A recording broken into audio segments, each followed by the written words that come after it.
Tonight, Broken Hill locals have their say on the region's health system. And emotions run high as Whyalla's 3 public high schools prepare to close for the last time.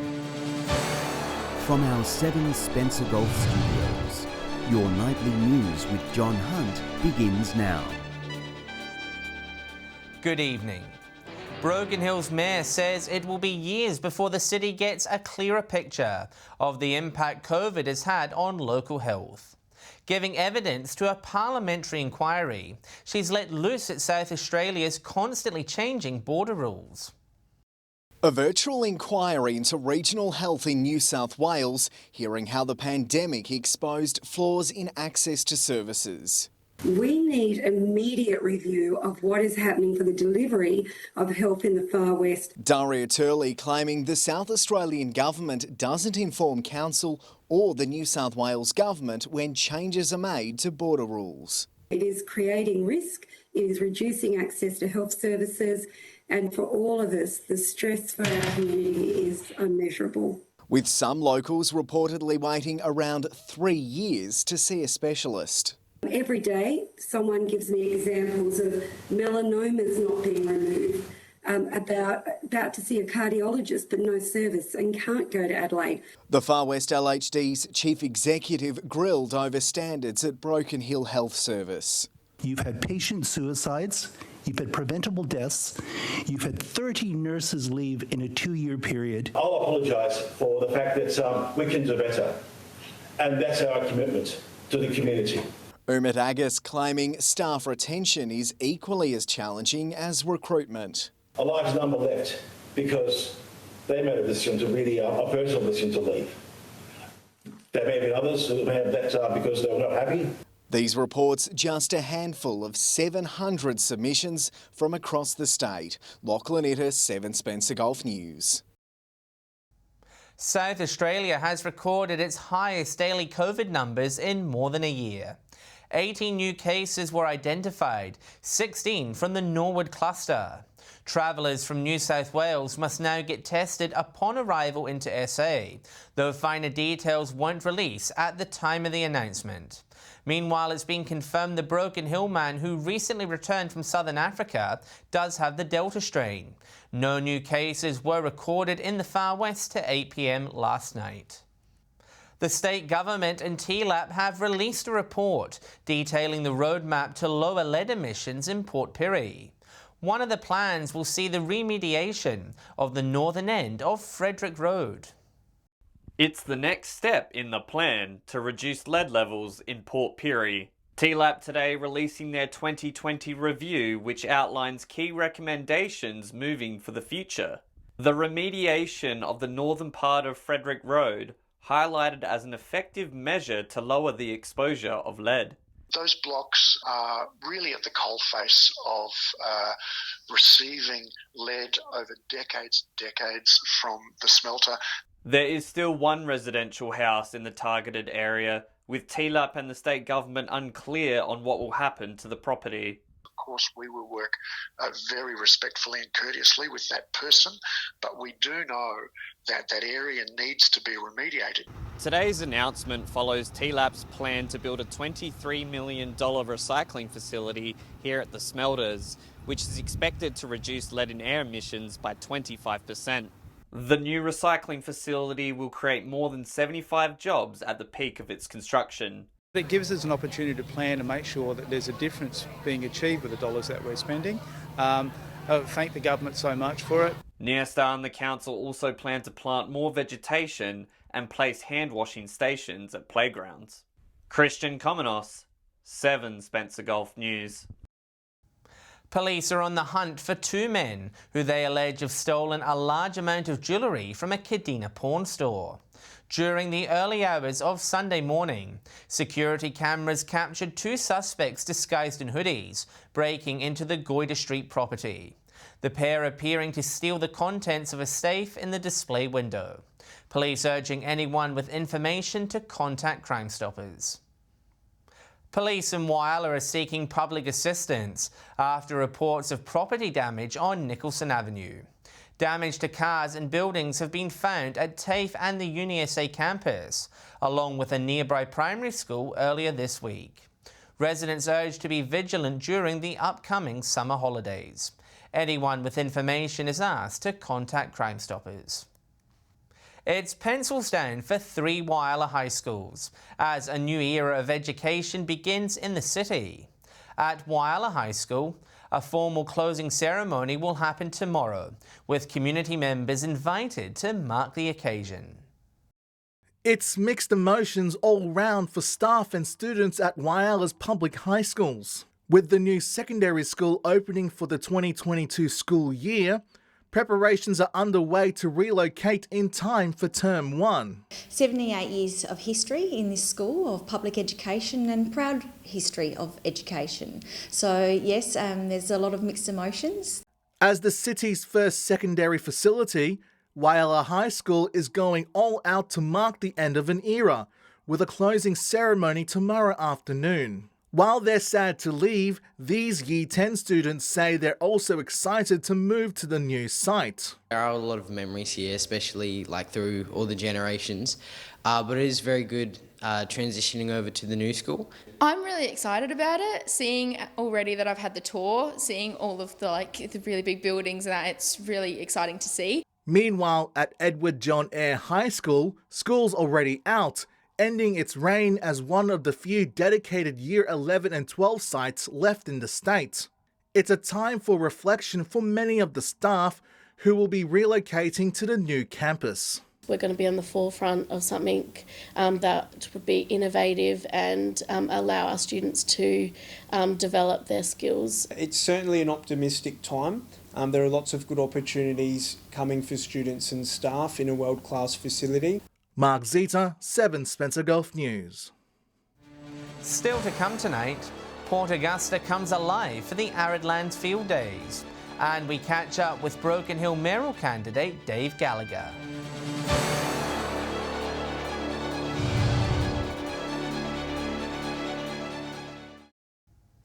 Welcome back. There's just 2 more days until Broken Hill votes in local government elections. Dave Gallagher was narrowly defeated last time and is hoping the tables have turned. He joined us for our final chat with a candidate. Dave Gallagher, last time around you came within about 100 votes of becoming mayor. How are you feeling this time around? Look, exactly the same as last time. Look, we'll see what the public say. It's a democratic right to vote, and we'll see what the people of Broken Hill, who they want as mayor, and I hope it's me. 2.5 years, that is a fairly short term. If you become mayor, do you think you'll be able to achieve what you want to achieve in that period? Well, most definitely, because I'm not making promises that our team in the Broken Hill City Council can't achieve. We're not making promises we're going to get new parks, new stadiums and things like that. Continue to maintain the properties that we have here, beautifying the parks, which we've said we're going to do, and make sure they are on track. You might as well finish one project at a time, take baby steps, get that right. I'll let you talk us through your ticket a bit in a second, but yours is the only one that doesn't have any women on it. I would love some female on the ticket, but unfortunately the people I approached, they were very involved in their business, and look, I take their hats to us. They're 2 fantastic businesswomen. I could see their point, and I wish I did, but unfortunately I couldn't at this stage. That's the only reason, no other reason whatsoever. We've got a diverse ticket. We've got old and young. What we want to do on our side is teach the new people, if we get them all on our ticket, or some of them on our ticket, show them the ropes. And to wrap up your pitch, what are we going to say? You're going to have open, honest and transparent governance, and someone who's available all the time and has got here for the right reasons, nothing else, just here for Broken Hill. Thank you, and best of luck on the weekend. Thanks very much. Port Augusta is alive with agriculture, hosting the Arid Lands Landscape Board Pastoral Field Days. The 2-day festival attracting people from far and wide for a range of stalls, guest speakers and children's entertainment. An event for those who feel at home on the land. The region's local landscape board putting on the biggest event they've ever organised today at Central Oval. This is the very first Pastoral Field Day. It's being hosted by the South Australian Arid Lands Landscape Board as a part of our Building Pastoral Sustainability program. After being cancelled twice last year due to COVID, organisers are thrilled to see more than 400 patrons register to attend. The event hosting a large range of vendor stalls and keynote speakers who delved into issues landowners had indicated they would like to know more about. Topics such as land care innovation, pastoral business practices and technological advances up for discussion. All sorts of things that are really specific to the needs of the outback and the pastoral community, as well as a great networking opportunity, remembering that this is more than half of South Australia, this region. There was also plenty for the kids, including reptile shows that let them get up close and personal. Great, it was so fun. It's very fun seeing all the snakes and all the animals, getting up close to them. The event, a great opportunity for remote landowners to mingle. The fact that people have travelled for days and have really put this in their calendar for many months and hoped that it could proceed with COVID, that they are absolutely ready to just connect. Edward McCarroll, 7 Spencer Gulf News. Whyalla City Council is asking residents to have their voices heard and complete a citywide survey. It's the second time the council is asking for this type of feedback, and they want locals to be honest about their city. Making sure all Whyalla residents can have a say about their hometown. The council setting up a booth at the Westland Shopping Centre today, seeking feedback through a new survey. The council's main focus is meeting community needs, and the only way that we can do that reliably is to have feedback from the community.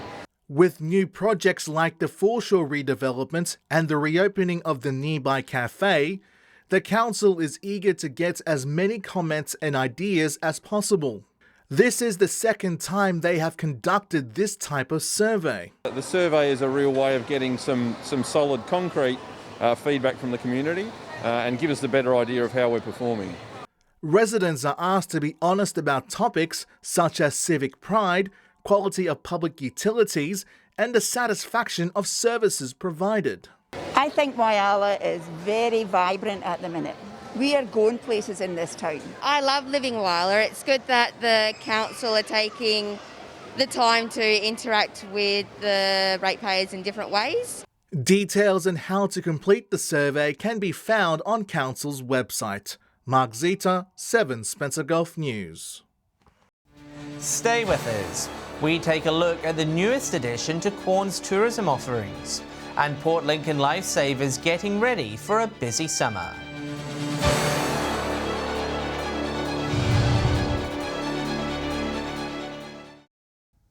Water will soon be released from the Menindee Lakes at a rate not seen in almost a decade. Releases at Weir 32 are currently at 5,000 gigalitres a day, but that will scale up to 17,000 by next weekend. Water New South Wales saying the releases are necessary to counter further rainfall in the Northern Basin. The Menindee Lake system is currently at 110% capacity. Quorn is taking its visitors on a ride with a boom in tourism operations around the town. Along with fan favourites like the Pitchy Ritchie Railway, new gardens, distilleries and a horse-drawn cart are set to bring even more tourists to the region. The clip-clop of hooves has returned to Quorn.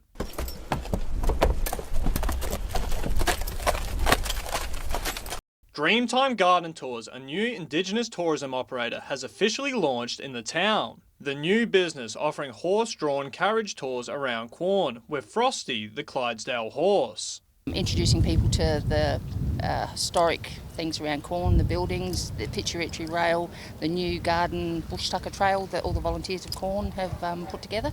Operators say their 12-year-old Clydesdale from Tumby Bay is becoming quite an icon in the region. Definitely will bring tourism to Quorn because a Clydesdale is always a good attraction no matter where you go. And it's not something a lot of people have got access to. The tour's part of Quorn's revitalised tourism industry, offering transportation between destinations whilst also bringing in crowds of its own. It allows tourists to view the newly established Bush Tucker Garden and enjoy the finest gin the region has to offer in the town's new distillery. Elderly people that can't walk, children, it's a long walk, so this way we can get them around, show them the whole of the Bush Tucker Trail. Edward McCarroll, 7 Spencer Gulf News. New life has been given to the Port Lincoln Surf Lifesaving Club, with their founder recruiting eager members to the group. The club is committed to keeping the coastal communities safe this summer. Surf lifesaving is back on the map here in Port Lincoln. Club President Alex Jamay hoping to get more of the community on board this summer. The last 3 years I started the Port Lincoln Surf Lifesaving Club from an idea when I first moved here to Port Lincoln, and found out that we haven't had a club for a very, very long time. The club's first move aimed at training the next generation. Launching a Little Nippers program, the course is set to run over 4 weekends in January. Our Come and Try event, it was very, very successful. We've had about 40 to 50 children, plus around probably about 100 parents and other people walking past. The club is looking for more volunteers to keep these sessions afloat and also help keep local swimmers safe. Our nipper coordinators, on the other hand, we all ask for more volunteers for our program so we can keep it up and running for future generations. Raising $182 at its first meet, the club will put funds towards expanding their offerings. So all that money will be going towards new equipment so we can use it for future programs, workshops, etc. Henry Millick, 7 Spencer Golf News. Stay with us after the break. We check what's biting in Spencer Gulf waters this weekend. And we'll have the weather details with Alex Sykes.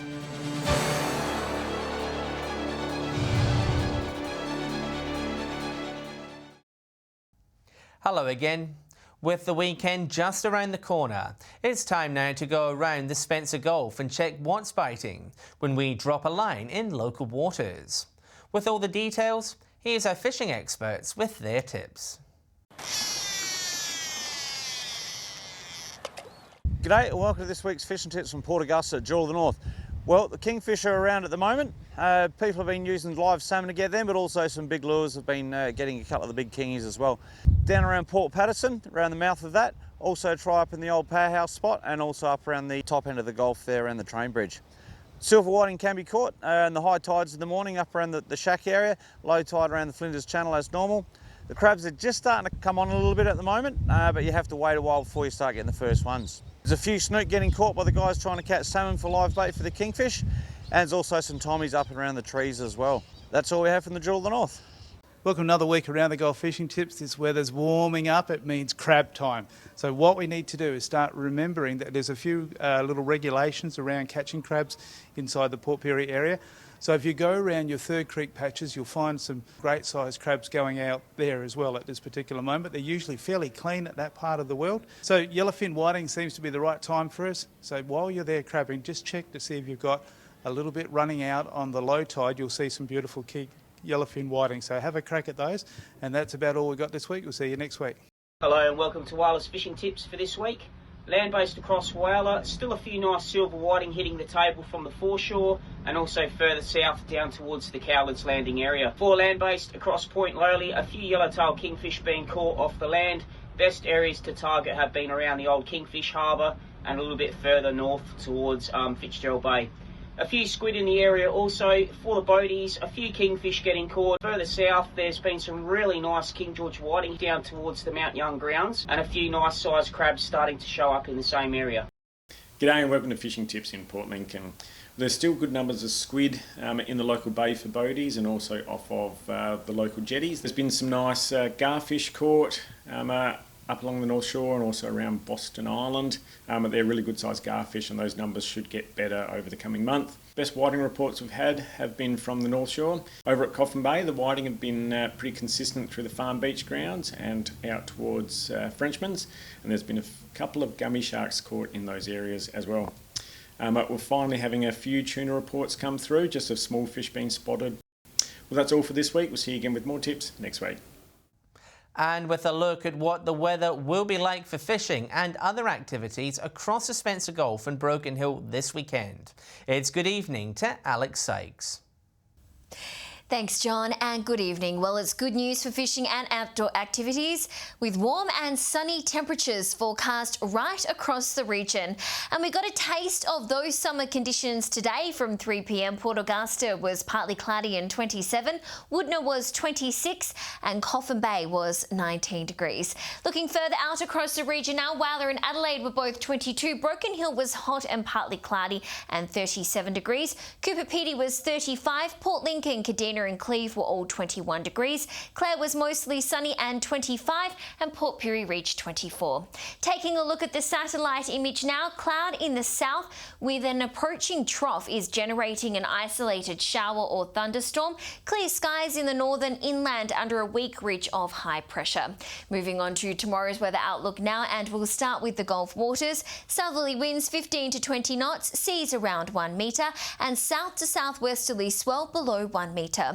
Port Lincoln will be partly cloudy and 20 degrees tomorrow. Cleve will have a possible shower with 21 degrees and Woodna 26. Possible shower in Whyalla 23. Port Augusta will reach a high of 27 degrees. Kadina partly cloudy with 25. Possible shower in Port Pirie 27, Clare 24, and Broken Hill be mostly sunny with a high of 33 degrees. Taking a look at the weekend's forecast now, it'll be sunny in Port Pirie with 28, mostly sunny in Port Augusta with 27. Port Lincoln will be partly cloudy and 20, Whyalla 23. Cloudy and 26 in Cooper Pedy on Sunday, sunny in Broken Hill 29, Woodna 32, Kadina and Adelaide will both be sunny and 28 degrees. And a quick look at next week now, mostly sunny and 32 in Port Augusta and Port Pirie, sunny and 33 in Woodna. Not looking bad next week either, John, and that's all the weather from me for tonight. It's back to you. Thanks for that, Alex. And that's the local news this Thursday evening. Thanks for joining us. I'll have updates later, and we will return tomorrow night at 7 p.m. Until then, enjoy your evening here on 7. Good night.